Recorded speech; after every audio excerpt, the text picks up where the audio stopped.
नमस्कार, आपण पाहत आहात बहुजन हिताय न्यूज, जनसामान्यांचा बुलंद आवाज।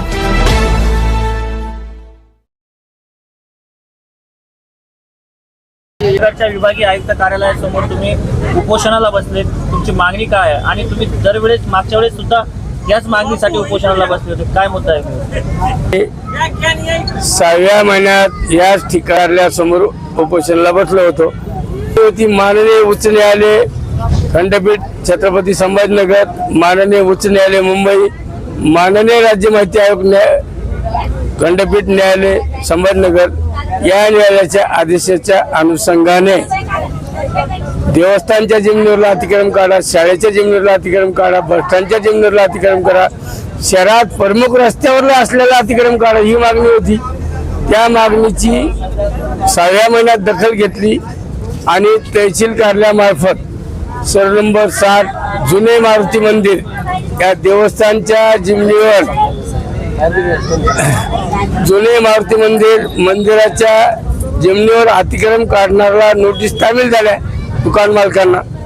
पण नोटीस तामील झाल्यानंतर 24/4/2025 ला तहसीलदार गेवराई संबंधित अधिकारी यांनी अतिक्रमण काढण्याची कारवाई न करता इस्पॉटवर येऊन तहसीलदार नायब तहसीलदार हे पळून गेले। त्याच्यानंतर तहसीलदार गेवराई यांनी परत विनंती केली, मी तो बसल्यानंतर, आणि तहसीलदारनी 6/9 अतिक्रमण काढू म्हणून परत मला लेखी दिलं।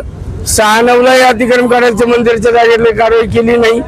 याच्यानंतर 10/7 अतिक्रमण काढू नाही केली आणि 19/7 करू नाही केली। हे महसूल विभागाचे अधिकारी हे कारवाई करत नाहीत। दुसरा विषय, जिल्हा परिषद शाळा या शाळेच्या मालकीच्या जागेवरील दुकान मालकाने 129 दुकान मालकाने शाळेच्या जागा जमिनीवर अतिक्रमण केले। मागच्या 6व्या महिन्यात मी उपोषणाला बसल्यानंतर 14/5/2025 रोजी 129 अतिक्रमण दुकान मालकाला नोटीस तामील केल्या शिक्षण विभागाने आणि 4/7 शाळेच्या जमिनीवर अतिक्रमण काढायचा निर्णय झाला। पण 4/7 गेवराई शिक्षण विभाग इस्पॉटवरून पळून गेलं, कारवाई पुढची केली नाही। म्हणून सर्व नंबर 60 सर्व नंबर 59 बसस्टँड जागा, शाळेची जागा या जागेवर ज्या नोटीस दिल्या त्या दिलेल्या नोटीसवर महसूल विभागाने पुढील कारवाई करा, शिक्षण विभागाने कारवाई करा आणि अतिक्रमण काढून घ्यावा दुकान मालकाचं, या मागणीसाठी मी बसलोय। किती दिवस झाले तुम्हाला उपोषण बसून? आज 4था दिवस आहे। प्रशासनाच्या काही लोकांनी तुम्हाला काही पत्र दिलं का? सगळ्यात मोठी गोष्ट दुःखाची एवढी आहे, हे मिनी मंत्रालय म्हणून जे विभागीय आयुक्त कार्यालय, या कार्यालयामध्ये जेवढे उपायुक्त आहेत यांनी लोकशाही ही राजकारणी लोकांच्या दारात येऊन घाण ठेवली। उपायुक्त पदावर असणारे महसूल विभागाचे अधिकारी यांनी कधीच पदाचा वापर केला नाही, करत नाहीत। शिक्षण विभागातले उपायुक्त, नगर परिषद प्रशासन कार्यालयातले उपायुक्त, रोजगार हमी विभागातले उपायुक्त, वित्त उपायुक्त, ह्या पदावर जेवढे काम करते तिथं पदाचा वापर करणारा एकही उपायुक्त या कार्यालयात नाही।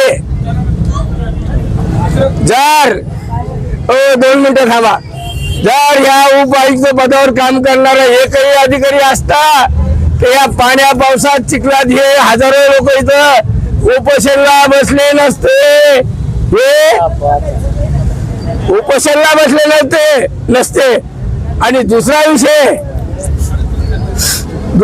एक विषय, प्रति वर्षाला सरकारी कार्यालयाला 4 महिन्याच्या पुढच्या सुट्ट्या, 4 महिन्याच्या पुढं 4 महिन्याच्या सुट्ट्या असताना हे सरकारची पगार फुकट घेणारे सकाळच्या बरे 10च्या आतमध्ये कार्यालयात येत नाहीत, 11 वाजता येतात। अहो, पदावर काम करणारा एकही अधिकारी इमानदार असता एक बी तर ते निवेदन आले, अर्ज आला, तक्रारी, शेतकरी आहे, महिला आहे, पुरुष आहे, गोरगरीब लोक आहे, ते अर्जाला पाहिलं असतं आणि इमानदार नोकरी करणारा अधिकारी असताना उपायुक्त इथं तर एक नाही तर 2 तक्रारीमध्ये कारवाया झाल्या असत्या आणि ह्या गोरगरिबाला शेकड्याला शेतकऱ्याला शासकीय निमशासकीय अधिकाऱ्याला बँकेत ठेवणाऱ्याला इथं उपोषणाला बसायची वेळ आली नसते. म्हणून महाराष्ट्र शासनाला एक विनंती करतो, हे सरकारची पगार फुकट घेणारे उपायुक्त यांची चौकशी करा आणि दप्तर दिगाई कायद्याअंतर्गत तक्रारी निकाली नाही काढल्या म्हणून दप्तर दिगाई कायद्याअंतर्गत विभागीय आयुक्त कायद्यातले सगळ्या विभागातील दोषी अधिकारी यांच्या विरुद्ध पहिला दाखल करा. तुमचं नाव? मी मनोहर चिमाजी चाळक, राहणार गेवराई, राजकीय आणि सामाजिक क्षेत्रात काम करीत आहेत. पण लोकशाही मातीत घालणारे हे दोषी मोठे अधिकारी याची चौकशी करा पहिल्यांदा.